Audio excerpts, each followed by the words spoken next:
మేమైతే చిన్న తిరుపతి స్టార్ట్ అయిపోయామండి. కార్లో ఎక్కగానే ముందు ఆకలేస్తుంది. మా బుడ్డోళ్ళు ఏం తినలేదు. మార్నింగ్ 8 కల్లా స్టార్ట్ అయిపోయాం. గుడికి వచ్చేసరికి మా స్నాక్స్ అన్నీ అయిపోయాయి. గుడిలోకి ఎంట్రన్స్ అవ్వంగానే మాకు దేవుడి బొట్టు పెట్టే వాళ్ళు కనిపించారు. ఇంకా వరుసనే అందరం పెట్టించుకొని ఒకళ్ళొకళ్ళం ఫోటోలు అయితే దిగేసామండి. చూడండి మా బొట్లు ఎలా ఉన్నాయి, కామెంట్ చేయండి. మా ఫోటోషూట్ అంతా అయిపోయాక టిఫిన్ సెక్షన్ అయితే స్టార్ట్ అయిపోయింది. చూడండి మా టిఫిన్స్ ఇంట్లోనే చేసుకొచ్చుకున్నాం.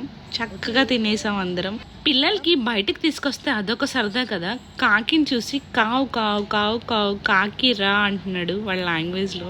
టిఫిన్లు అన్నీ చేసేసి చక్కగా గుళ్ళోకి నడుచుకుంటూ వెళ్తున్నాం.